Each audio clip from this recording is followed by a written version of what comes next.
बिस्मिल्लाहिर्रहमानिर्रहीम अस्सलाम वालेकुम। मैं हूँ आसिफ और आप देख रहे हैं आसिफ फूड एंड टेस्ट। तो दोस्तों आज आपके लिए आलू नगेट्स की रेसिपी लेकर आया हूँ, जिसमें मैं आपको बताऊँगा कि इसकी शेप खूबसूरत कैसे बनाई जा सकती है, किस तरीके से आपने इसको क्रिस्पी बनाना है और कुछ ऐसी चीज़ें इसमें ऐड करेंगे जिससे ये बाहर से फुल क्रिस्पी और अंदर से फुल चीज़ी किस्म के होंगे।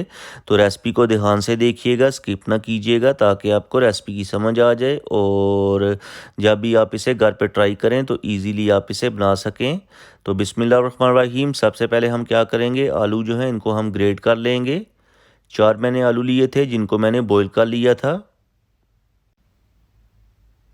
तो चलें जी, आलू जो है इनको हमने अच्छी तरह से ग्रेट कर लिया है और अब हम इसमें ऐड करेंगे ग्रेट की हुई चीज़।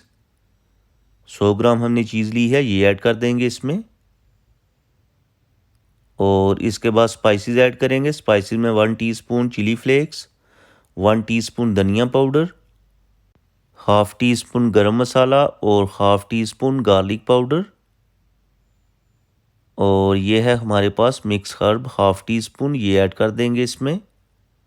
ब्लैक पेपर ऐड करेंगे हाफ़ टी स्पून और हाफ़ टी स्पून ही नमक ऐड करेंगे और सारी चीज़ों को अच्छी तरह से मिक्स कर लेंगे।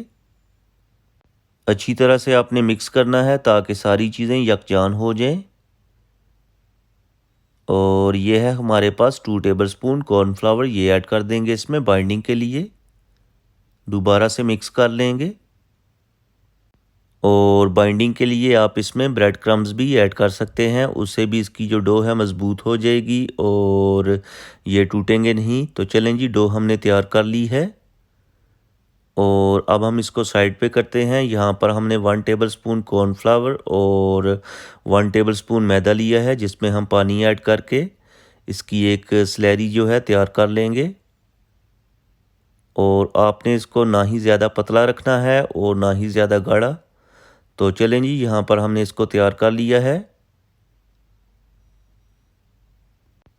तो चलें जी, इसको हम साइड पे रखते हैं और अब हम नगेट्स तैयार कर लेंगे। तो यहाँ पर आपने क्या करना है, अपने हाथों को थोड़ा सा ऑयल लगा लेना है ताकि इनकी जो परफेक्ट शेप है बन के सामने आए। जितना आपने साइज़ देना है, जो भी आपने शेप इसकी बनानी है, चाहे राउंड वाली या जिस तरह की नगेट्स की शेप होती है, तो उस तरह से आपने इनकी शेप बना लेनी है। बिल्कुल आसानी के साथ हो जाएगी, ये देखें, कोई भी मुश्किल काम नहीं है। ये देखें माशाल्लाह, इसी तरीके से आपने सारे जो हैं तैयार कर लेने हैं। और अब हम क्या करेंगे, नगेट को हम पहले मैदे के अंदर डिप करेंगे जो स्लैरी हमने तैयार की है और उसके बाद ब्रेड क्रम्स की कोटिंग कर लेंगे। तो चलें जी, यहाँ पर ये तैयार हो चुका है और सारे नगेट्स हमने तैयार कर लिए हैं और अब हम इनको फ्राई करते हैं। तो चलते हैं किचन की तरफ। तो यहाँ पर हमने ऑयल को पहले ही गर्म होने के लिए रख दिया था और आपने इनको मीडियम टू लो फ्लेम के ऊपर शैलो फ्राई करना है, ज़्यादा फ्राई नहीं करना, क्योंकि सारी चीज़ें तो ऑलरेडी डन हैं, तो इसलिए आपने इनको जस्ट कलर देना है। तो चलें जी, एक तरफ से फ्राई करने के बाद सारे नगेट्स की साइड चेंज कर देंगे। माशाल्लाह ज़बरदस्त किस्म की खुशबू आ रही है। आप भी इस रेसिपी को ज़रूर ट्राई कीजिएगा, इंशाल्लाह आपको मज़ा आएगा। तो चलें जी, यहाँ पर हमारे जो नगेट्स हैं तैयार हो चुके हैं और अब हम इनको डिश आउट कर लेंगे और डिश आउट करने के बाद आपको दिखाते हैं फाइनल लुक और तोड़ के भी दिखाते हैं कि ये अंदर से किस तरह के बने हैं। तो ये देखें माशाल्लाह फाइनल लुक। और अब मैं आपको एक तोड़ के दिखाता हूँ।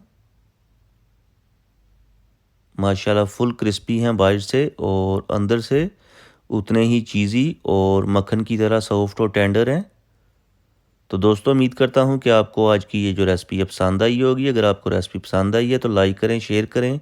चैनल पे नए हैं तो प्लीज़ चैनल को सब्सक्राइब कर लें और कमेंट करके बताएं कि आपको मेरी आज की रेसिपी कैसी लगी है। और अब मैं आपसे इजाज़त चाहूँगा। अल्लाह हाफिज़।